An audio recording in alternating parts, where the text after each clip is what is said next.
মৰমৰ অষ্টমমান ছাত্ৰীসকল এক্সাৰসাইজ 13.1 পৰা এটা অংক তোমালোকক কৰি দিছিলোঁ। আজি আন এটি অংক তোমালোকক কৰি দিবলৈ লৈছোঁ। তোমালোকে চাবা ইয়াত কোৱেশ্চন নম্বৰ 9টো বাকিবিলাক প্ৰায় একে ধৰণৰ, তোমালোকে ঘৰত চেষ্টা কৰিবা। কোৱেশ্চন নম্বৰ 9টোত কি কৈছে, এটা 5 মিটাৰ 60 সেন্টিমিটাৰ ওখ উলম্ব স্তম্ভই 2 মিটাৰ 20 সেন্টিমিটাৰ চাপ্লাই একে সময়ত 10 মিটাৰ 50 সেন্টিমিটাৰ ওখ স্তম্ভ এটাই পেলোৱা ছাৰ দৈৰ্ঘ্য নিৰ্ণয় কৰা। এইটোক মই তোমালোকক সলভ কৰি দিছোঁ। ফাৰ্ষ্টত তোমালোকে এই আগৰ দৰে এনেকৈ বাকচ বনাবা।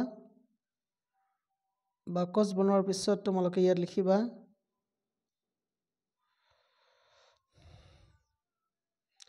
স্তম্ভৰ দৈৰ্ঘ্য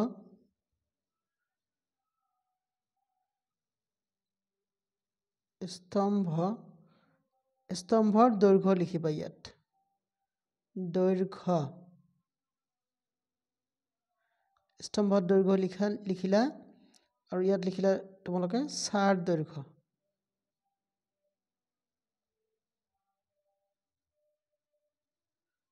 ছাৰ দৈৰ্ঘ্য ফাইন।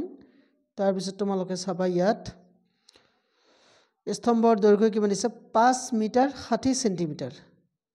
5 মিটাৰ 60 সেন্টিমিটাৰ হ'লে তোমালোকক লিখিব লাগিব 560 সেন্টিমিটাৰ। ক্লিয়াৰ? ইয়ে কিমান দৈৰ্ঘ্যৰ ছা দিয়ে, 3 মিটাৰ 20 সেন্টিমিটাৰ দৈৰ্ঘ্যৰ চাপ্লাই। 3 মিটাৰ 20 সেন্টিমিটাৰ মানে 320 লিখিবা তোমালোকে, 320 সেন্টিমিটাৰ হ'ব। ফাইন। এতিয়া 1 নম্বৰত তোমালোকক ওলাব দিছে কি, তেনে 10 মিটাৰ 50 সেন্টিমিটাৰ স্তম্ভই 10 মিটাৰ 50 সেন্টিমিটাৰ হ'লে কিমান হ'ব তোমালোকৰ, তেনেহ'লে 1050 সেন্টিমিটাৰ হ'ব। নাই ই কিমান দীঘল ছা পেলাব, হয়নে? এতিয়া এই ছাটোৰ দৈৰ্ঘ্য তোমালোকে x বুলি ধৰি ল'লা। ফাইন।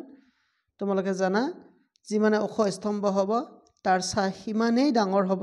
তাৰমানে কি, এইবিলাক হ'ল আমাৰ প্ৰত্যক্ষ সমানুপাত। প্ৰত্যক্ষ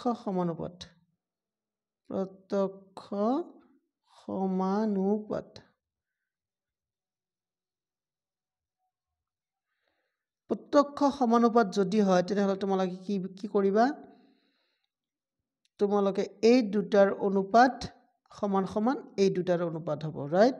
তেনেহ'লে আমি লিখিম 5 বেছি চিকনা হৈছে ৰ'বা, অলপ ডাঙৰ কৰি লৈছোঁ ৰ'বা।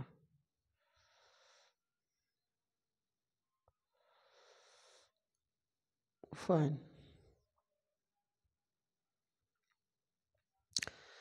তাৰপিছত তোমালোকে লিখিবা 560।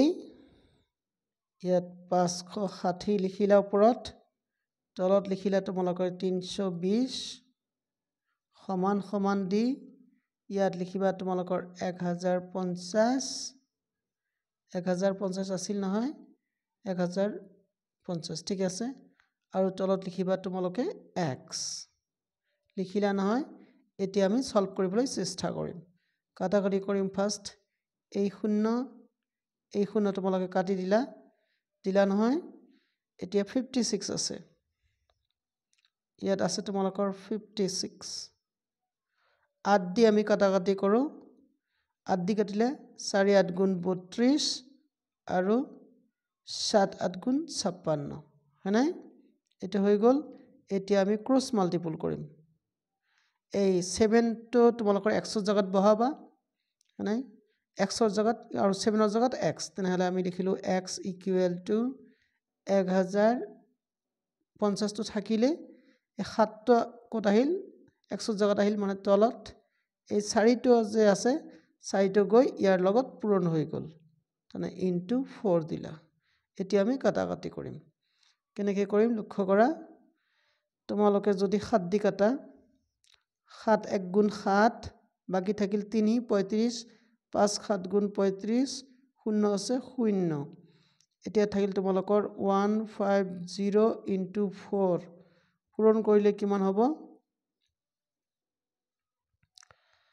পূৰণ কৰিলে আমাৰ হ'ব 4×15 = 60 আৰু এটা শূন্য লগাই দিলা এইটো কিন্তু সেন্টিমিটাৰত আহিব সেন্টিমিটাৰত আহিল নহয় এতিয়া 600 সেন্টিমিটাৰ মানে তোমালোকৰ কিমান হ'ব 6 মিটাৰ এটা তোমালোকৰ 1 নম্বৰৰ এনসাৰ ক্লিয়াৰ আকৌ 2 নম্বৰত কি কৈছে তোমালোকক 50 মিটাৰ দৈৰ্ঘ্যৰ ছাঁ পেলোৱা স্তম্ভ এটাৰ উচ্চতা কিমান কি 5 মিটাৰ দৈৰ্ঘ্যৰ ছাঁ পেলাব এতিয়া ছাঁটো দিছে তোমালোকক হয় নাই তেনেহলে আমি ইফালে অলপ বঢ়াই দিয়াৰ পিছত আৰু এটা খাপ আমি বনাম ইয়াত তোমালোকৰ 5 মিটাৰ দৈৰ্ঘ্যৰ ছাঁ আছে 5 মিটাৰ দৈৰ্ঘ্য মানে তোমালোকে কি লিখিবা 500 সেন্টিমিটাৰ এইটোৰ এতিয়া স্তম্ভৰ দৈৰ্ঘ্য এবাৰ আমি y ধৰিলো হয় নাই এই আকৰ দৰে তাৰপিছত এবাৰ তোমালোকে লিখিবা সিধা লিখিলে হ'ল নাম্বাৰ 2 নাম্বাৰ 2 কি আছিল আগত তোমালোকৰ